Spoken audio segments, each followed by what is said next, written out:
Pada episod podcast kali ini, semua jawapan yang diberikan oleh panel adalah pendapat pribadi mereka, namun tetap berpandukan dasar dan pendirian rasmi Gereja Seventh-day Adventist. Perbincangan kami mengenai isu-isu berkaitan peranan wanita di dalam gereja adalah berdasarkan keputusan rasmi sesi persidangan Agung Gereja SDA tahun 2015, the 2015 General Conference Session regarding Women Ordinations. Untuk maklumat lanjut, sila imbas kod QR yang tertera di skrin. Para panel yang terlibat dalam podcast ini mempunyai latar belakang akademik teologi yang berbeza dan objektif utama kami adalah untuk belajar, berdiskusi dan berkongsi maklumat demi memperkaya pelayanan dalam kekristianan. Kami menggalakkan sebarang pembetulan, pandangan tambahan atau soalan daripada anda. Jangan ragu untuk meninggalkannya di ruang komen. Biarlah orang bijak mendengar dan menambah ilmu dan orang yang berpengertian memperoleh bimbingan. Amsal 1 ayat 5. Tuhan memberkati kita semua, Tuhan beserta kita. Oke, topik perbahasan kita pada kali ini, peranan wanita dalam gereja. Pelayanan rohani oleh wanita merupakan topik yang sering dibincangkan dalam kalangan umat Kristen termasuk dalam gereja Seventh-day Adventist. Alkitab sendiri memaparkan banyak contoh wanita yang dipanggil dan digunakan oleh Tuhan untuk memimpin, mengajar, dan menyampaikan firman-Nya. Namun, tafsiran terhadap ayat-ayat tertentu seperti dalam 1 Korintus sering menimbulkan perbezaan pandangan tentang sejauh mana wanita boleh memegang jawatan kepimpinan, termasuklah sebagai pastor yang ditahbiskan. Jadi perbincangan kita kali ini bukan sekadar soal tradisi atau budaya, tapi juga berkait dengan pemahaman terhadap prinsip biblical, peranan Roh Kudus, dan kesatuan gereja sedunia dalam melaksanakan misi Injil. Jadi untuk memulakan perbincangan ini, persoalan pertama yang kami akan cuba untuk jelaskan ialah, menurut pandangan Seventh-day Adventist, adakah kaum wanita diberikan peranan menjadi pemimpin di dalam gereja? Di dalam gereja Seventh-day Adventist, wanita diberikan pelbagai peranan penting dalam pelayanan gereja, termasuk dalam pendidikan, misi, penginjilan, dan juga pekerjaan sosial. Prinsip asas gereja adalah bahwa setiap orang yang dipenuhi Roh Kudus, tanpa mengira jantina, dipanggil untuk melayani Tuhan, sesuai dengan karunia yang diberikan oleh Roh. Kita boleh lihat ini di dalam Kisah Para Rasul 2 ayat 17 dan juga Galatia 3 ayat 28. Ellen G. White sendiri seorang wanita yang diakui sebagai nabi oleh gereja, walaupun dia sendiri sebenarnya tidak pernah mengakuinya. Juga merupakan bukti bahwa wanita boleh memainkan peranan kepimpinan rohani yang besar. Walaupun akhir-akhir ini, ramai pemimpin wanita di dalam gereja sudah diurapi sebagai elder, namun isu wanita diurapi sebagai pastor telah menjadi topik perbincangan dalam gereja sedunia.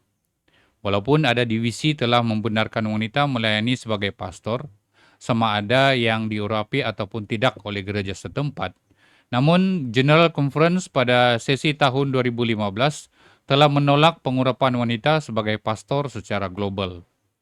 Oleh itu, meskipun wanita boleh memimpin dalam banyak kapasiti dan dihormati atas sumbangan mereka, pengurapan pastoral bagi wanita belum lagi diterima secara menyeluruh di dalam gereja Seventh-day Adventist sedunia. Namun, peranan mereka tetap mendapat tempat yang penting dan diberkati di dalam misi-misi gereja. Jadi nampaknya walaupun ada peranan kepimpinan wanita dalam gereja, masih ada hadnya. Namun tidak dapat dinafikan bahawa wanita mendapat tempat yang penting dalam barisan kepimpinan gereja. Jadi seterusnya kita juga mau melihat adakah Alkitab menyokong peranan kepimpinan wanita di dalam pelayanan gereja.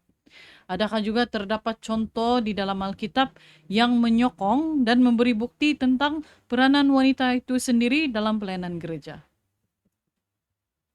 Ya, sememangnya Alkitab menyokong peranan wanita dalam pelayanan gereja. Dalam kedua perjanjian lama dan perjanjian baru, terdapat banyak contoh wanita yang dipanggil dan digunakan oleh Tuhan untuk melayani dan memimpin dalam hal-hal rohani. Contohnya Deborah yang pertama disebut di dalam Hakim-Hakim pasal 4 ayat 4 hingga 5 adalah seorang nabi perempuan dan hakim yang telah memimpin bangsa Israel dalam masa krisis. Ini menunjukkan bahwa Tuhan memberikan kepimpinan rohani kepada wanita ketika mereka setia kepadanya. Seorang lagi yang bernama Huldah di dalam 2 Raja-Raja 22 ayat 14 hingga 20 juga adalah seorang nabi perempuan yang memberi nasihat rohani kepada Raja Yosia ketika Taurat ditemui semula.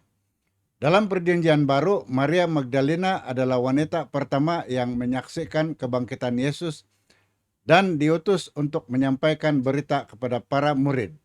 Ini dalam Yohanes 20 ayat 17 hingga 18, menjadikan dia sebagai rasul kepada para rasul. Di dalam Kisah 18 ayat 26 kita dapati seorang lagi yang bernama Priscilla bersama suaminya yang bernama Aquila yang mengajar Apolos. Ini salah seorang lagi rekan Paulus, seorang pengkhotbah yang hebat berpengetahuan tetapi belum memahami Injil dengan sepenuhnya. Rasul Paulus juga menyebut seorang bernama Febe di dalam Roma 16 ayat 1 hingga 2 sebagai diakonis, yaitu pelayan dalam gereja di Kangkria, sebuah kota, dan juga seorang lagi yang bernama Eunias sebagai terkenal di antara rasul-rasul. Ini dalam Roma 16 ayat 7. Ini semua membuktikan bahwa Allah menyokong pelayanan rohani oleh wanita selagi ia dilakukan dengan taat dan taat kepada pimpinan Tuhan. Jadi sememangnya Alkitab memberi kita maklumat penting tentang beberapa wanita yang telah memainkan peranan penting di dalam sejarah umat Tuhan, baik dalam perjanjian lama maupun di perjanjian baru. Namun terdapat satu ayat di dalam 1 Korintus yang ada mengatakan bahwa wanita itu harus berdiam diri. Apakah maksud sebenar ayat ini? Adakah ini menunjukkan bahwa Alkitab terdapat situasi di mana wanita itu tidak dibenarkan dari melakukan pelayanan rohani? Ini merupakan satu isu yang menarik. Ayat yang dimaksudkan tadi yaitu ataupun kenyataan yang telah ditanyakan tadi itu adalah ayat yang terdapat di dalam 1 Korintus 14 ayat 34 hingga 35 yang menyatakan perempuan-perempuan harus berdiam diri dalam perhimpunan jemaat. Pada pandangan sepintas lalu, ini kelihatan seolah-olah Alkitab menghalang wanita daripada berbicara atau terlibat dalam pelayanan rohani. Namun untuk memahami maksud sebenar, konteks budaya dan latar belakang ayat harus difahami, karena ini sangat penting. Jadi konteks itu penting. Surat 1 Korintus ditulis oleh Rasul Paulus kepada sebuah gereja yang sedang menghadapi banyak kekecauan dalam ibadah. Dalam konteks itu, ayat ini lebih merujuk kepada tindakan tertentu wanita dalam perhimpunan yang mungkin mencetuskan gangguan, seperti bertanya soalan di tengah ibadah atau berbicara secara tidak tertib. Ini bukan larangan mutlak terhadap pelayanan wanita secara umum.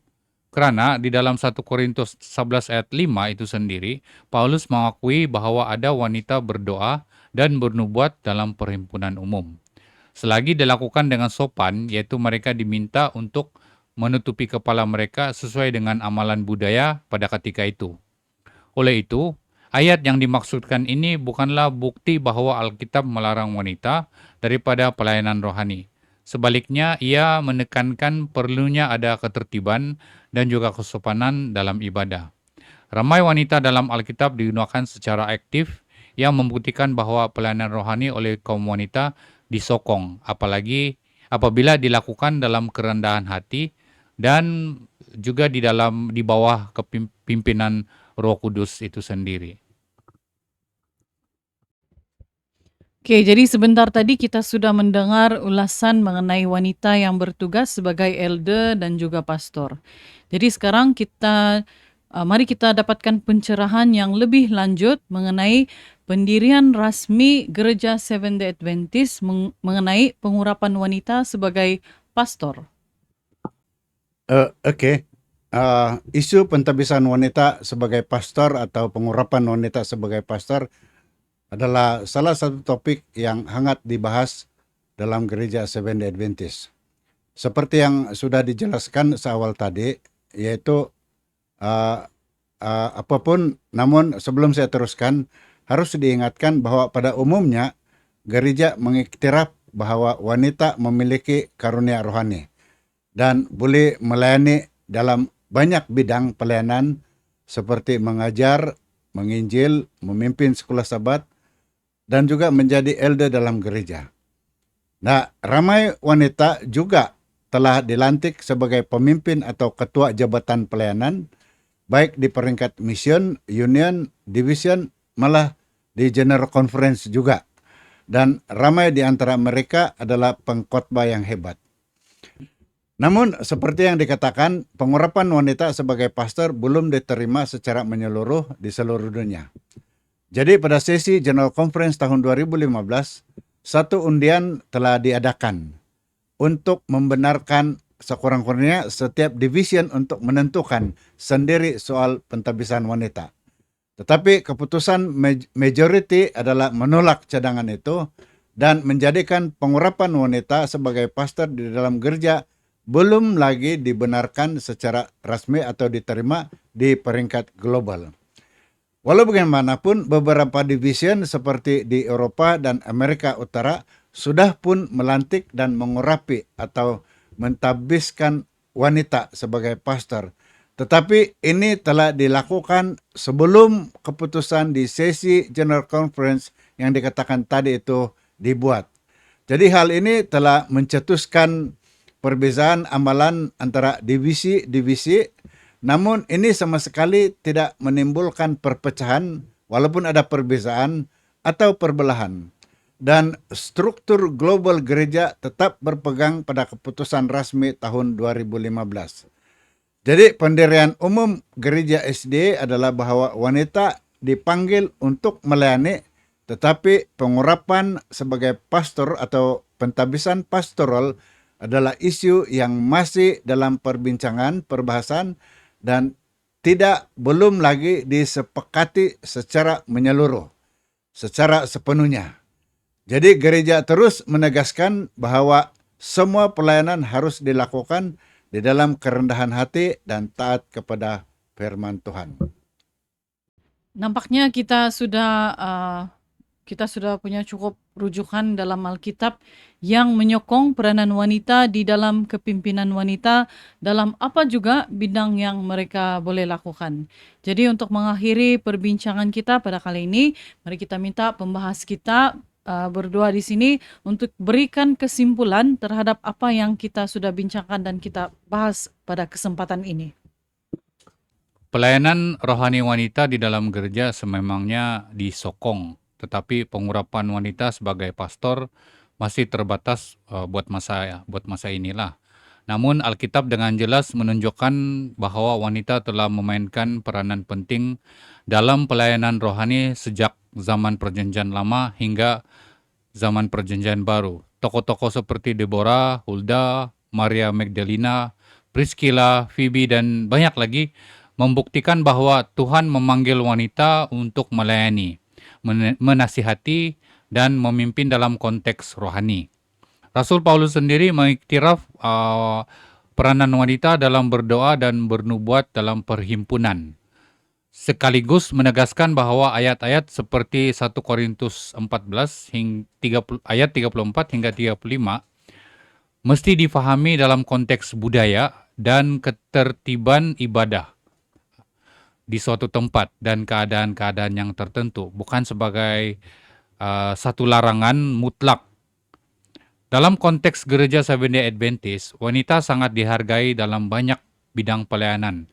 Namun pengurapan wanita sebagai pastor menjadi isu yang belum disepakati secara global. Walaupun ada wilayah yang sudah mengurapi wanita, keputusan secara rasmi sesi General Conference pada tahun 2015 tidak membenarkan pentabisan wanita secara global untuk pastoral. Oleh itu, sementara pelayanan wanita dipandang penting dan diberkati, Pengurapan mereka sebagai pastor masih tertakluk kepada pertimbangan dan juga keputusan kolektif gereja sedunia yang menghargai kesepakatan dan kesatuan serta kepimpinan ilahi. Pelayanan wanita dalam gereja adalah satu kebenaran Alkitabiah atau Bible truth yang perlu diperluaskan. Pelayanan wanita dalam Alkitab bukanlah suatu pengecualian, tetapi suatu kebenaran yang konsisten. Tuhan tidak memandang jantina sebagai halangan untuk pelayanan, tetapi memandang kesediaan, hati, iman, dan kesetiaan. Dalam sejarah wahyu ilahi, Tuhan telah menggunakan wanita dalam pelbagai peranan kepimpinan ilahi, kepimpinan rohani, seperti dari nabi, guru, hingga penyebar Injil. Ini menunjukkan prinsip keadilan dan kesetaraan rohani dalam Kristus, seperti dinyatakan dalam Galatia 3 ayat 28 yang mengatakan, dalam Kristus tiada lelaki atau perempuan. Dalam hal ini, Gereja Seventh-day Adventist mengakui peranan wanita secara meluas dalam pelayanan. Tetapi keputusan mengenai pengurapan wanita yang telah diputuskan seperti yang disebutkan tadi pada sesi GC tahun 2015 menandakan satu jurang di antara prinsip biblical dan pelaksanaan institusi. Ini wajar dikaji semula. Jika di dalam Alkitab wanita dibenarkan bernubuat, mengajar, dan memimpin secara rohani, maka melarang mereka daripada pengurapan penuh boleh dilihat sebagai suatu keputusan yang sepertinya kenampakan tidak konsisten terhadap prinsip Injil. Jadi persoalan yang masih memerlukan pencerahan seterusnya di sini ialah dengan bimbingan Roh Kudus, bolehkah gereja diseru untuk lebih terbuka dalam menghormati panggilan Tuhan terhadap wanita? Masa depan pelayanan harus berpaksikan karunia, bukan jantina, agar tubuh Kristus dapat bergerak lebih bebas dan efektif dalam menyampaikan Injil ke seluruh dunia. Sememangnya pelayanan rohani wanita merupakan topik yang sering dibincangkan dalam kalangan umat Kristen, termasuk dalam gereja Seventh-day Adventist. Alkitab sendiri memaparkan banyak contoh wanita yang dipanggil dan digunakan oleh Tuhan untuk memimpin, untuk mengajar, dan menyampaikan firman-Nya. Namun, tafsiran terhadap ayat-ayat tertentu seperti dalam 1 Korintus sering menimbulkan perbezaan pandangan tentang sejauh mana wanita boleh memegang jawatan kepimpinan, termasuklah sebagai pastor yang diurapi. Jadi perbincangan ini bukan sekadar soal tradisi atau budaya, tetapi juga berkait dengan pemahaman terhadap prinsip Bible, peranan Roh Kudus, dan kesatuan gereja sedunia dalam melaksanakan misi Injil. Untuk itu, jika Anda ada persoalan atau komen sehubungan dengan pembahasan kami ini, kami mengundang Anda semua untuk mencatat komen di bahagian ruang komen di bawah ini.